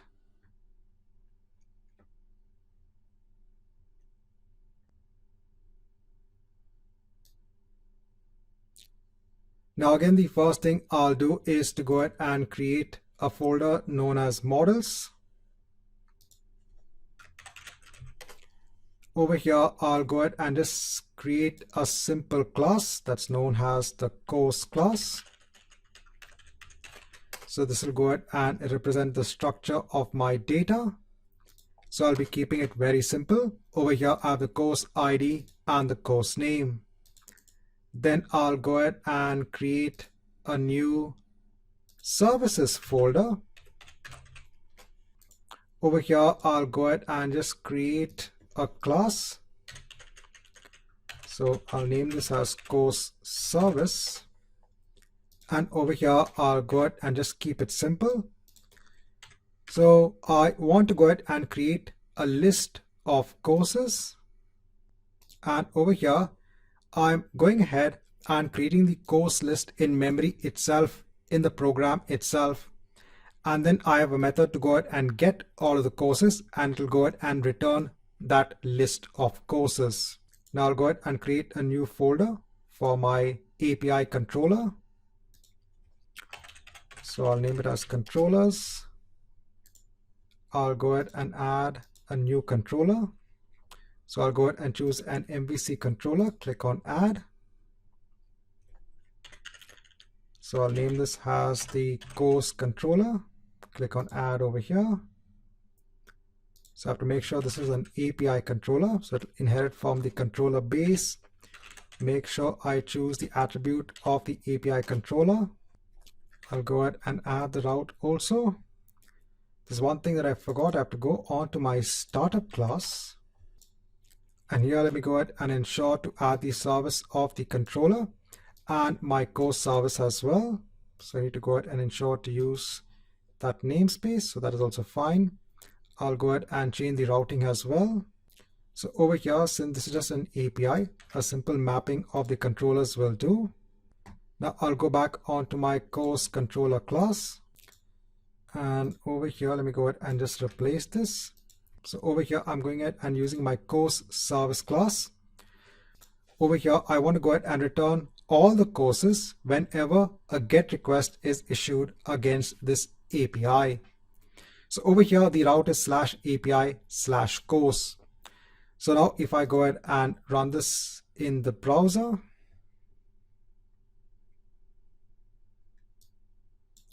so on localhost, nothing will work. But if I go on to /API/course, so I'm getting all of the course information. So this is now our source project. Now in the next chapter, let's go ahead and build the project that is going to go ahead and consume this API.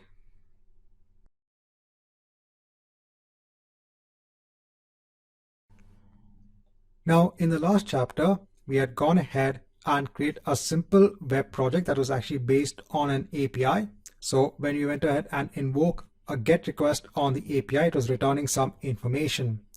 Now over here, I'm going to go ahead and create another project. This is for consuming the API. Now this is actually just a simple HTML page.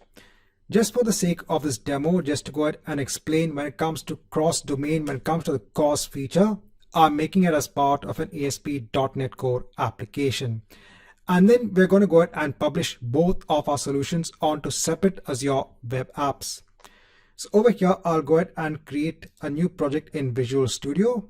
And again, I'll go ahead and choose ASP.NET Core empty. Over here, let me go ahead and give a name and hit on next. Let me go ahead and hit on create. So I'm going to go ahead and have a simple HTML page. So over here for the HTML page, so first of all, I'll go ahead and create a new folder.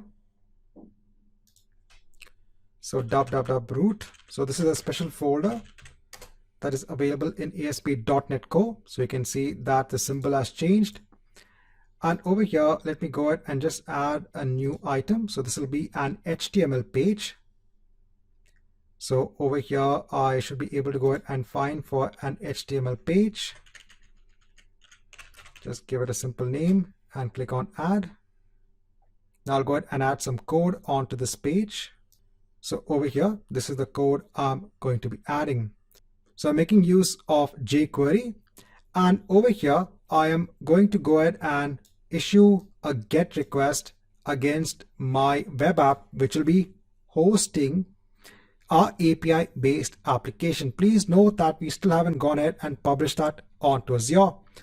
So let's go ahead and do that. Let's go ahead and publish our applications onto separate Azure Web Apps. Now to go ahead and save on time, I've gone ahead and deployed two Azure Web Apps. So one is the Consume Web App and the other is Source API. So both are based on the Windows platform. So let's go ahead and do that. So firstly, I'll go on to my source API. I'll hit on publish.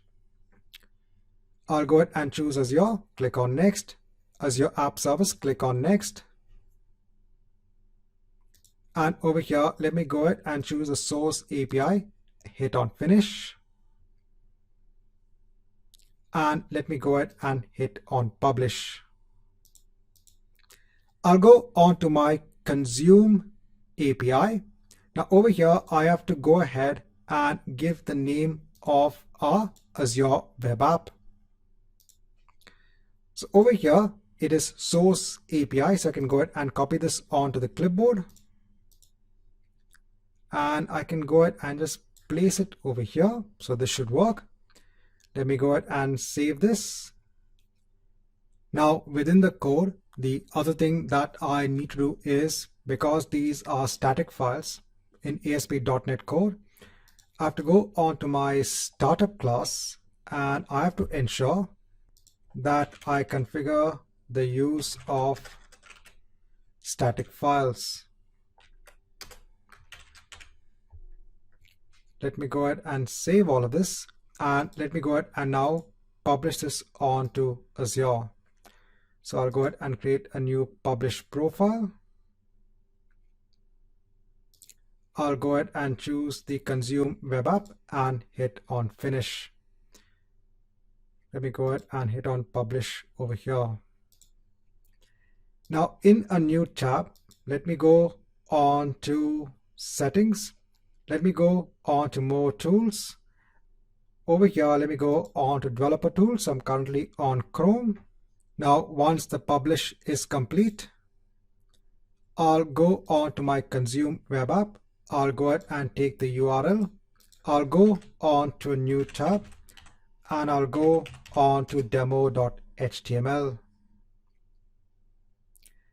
And over here, you can see that I am not able to view the data that I want to view, and that's because of this CORS policy. So over here, you can see the request from one domain onto the other domain has been blocked by this CORS policy. So if you want to go ahead and now enable this, you have to go onto your source API. So this is the source application for which you are requesting data. So over here, if you go ahead and scroll down, there is in the API the setting known as CORS. Let me go ahead and hide this. I can go ahead and enable access control allow credentials. And over here, in terms of the origin, I can go ahead and choose the URL of my consume web app. And I can go ahead and place it over here.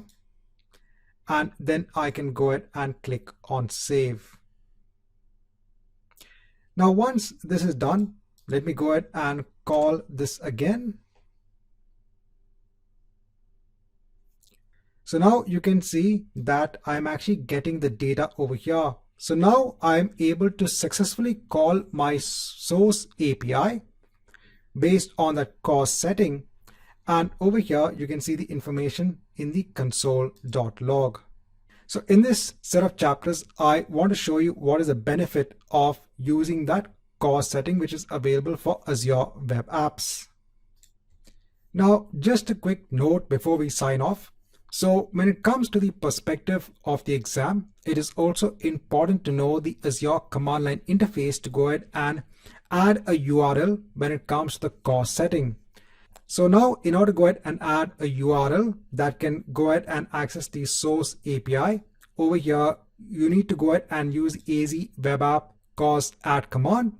And over here in the allowed origins, you can go ahead and add the origin which needs access onto that Azure Web App.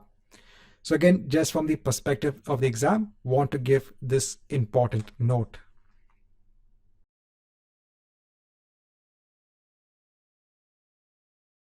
Now, in the next chapter, we are going to be looking at a feature that is available for Azure App Services, and that is deployment slots. So this is useful when you want to test out different versions of your application. So let's say that you have an application that is deployed onto an Azure Web App So let's say this is version 1 and this is a production version of your application. So all of your users are currently using this web application. Now let's say you have another version of your application and you now want to deploy it onto the same Azure Web App. Now, when it comes on to deploying newer versions of your application, one of the issues that can occur is what happens if the newer version does not work as desired. How easy it is to actually roll back onto the previous version. Is there any way that we can actually test out the newer version of the application? So one way to test out the newer version is to probably create another Azure Web App and then deploy it over there, test it out, and then promote again this version 2 onto your production-based web application.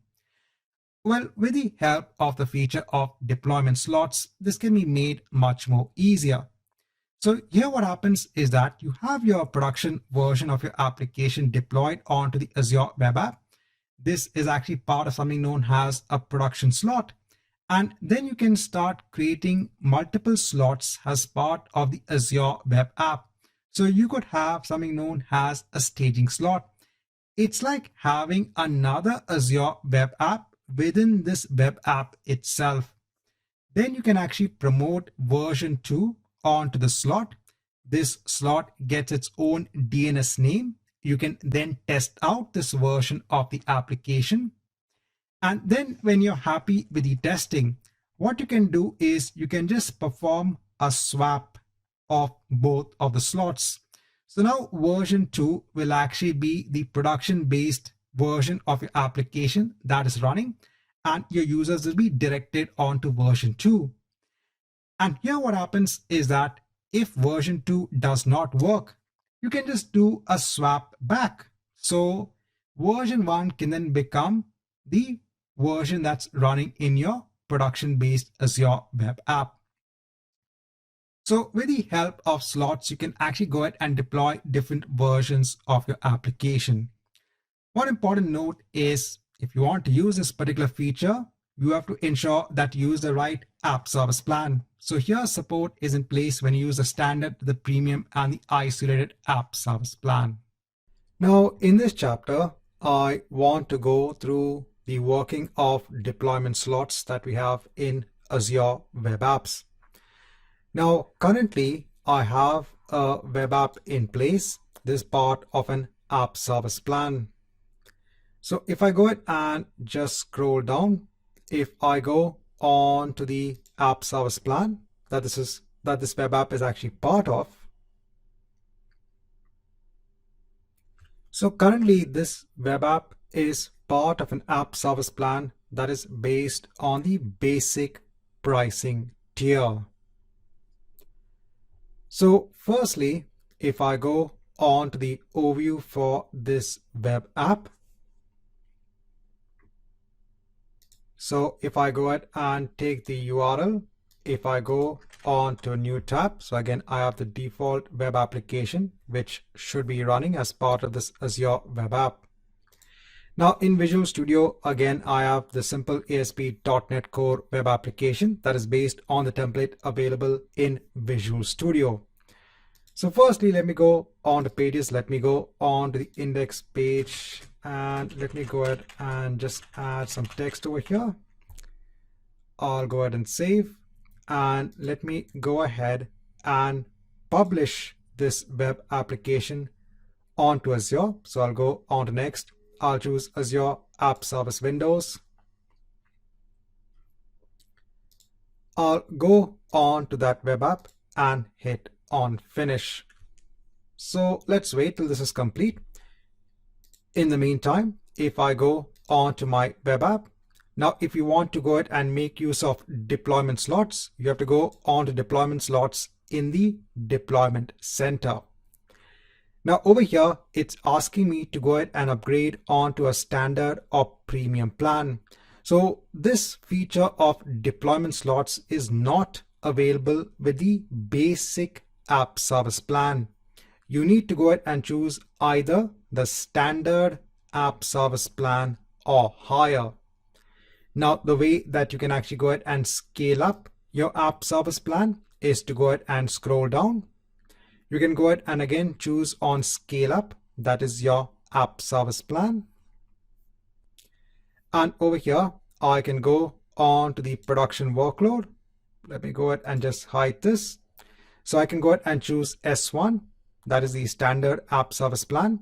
If you go ahead and scroll down and if you look at the features, you can see that you have 5 staging slots as part of the standard app service plan. So you can go ahead and scale up and scale down at any point in time. So let me go ahead and hit on apply. So it's going ahead and updating the app service plan. Now in Visual Studio, let me go ahead and also hit on publish so that I publish at least our production app onto the web app that we have in Azure. Now once the publish is complete, so if I go ahead and refresh this page, I should see my production application over here. Now let me go ahead and expand this. Let me go back onto the overview.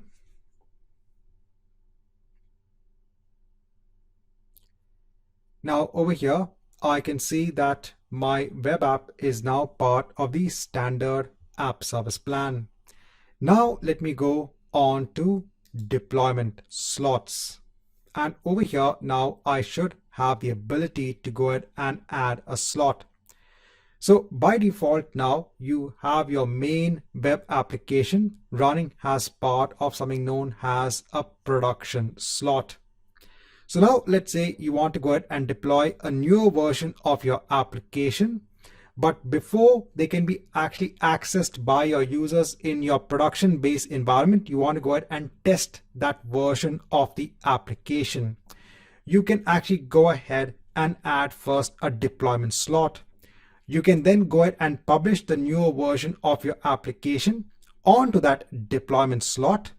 And then in the end, you can actually go ahead and swap your production and your new deployment slot.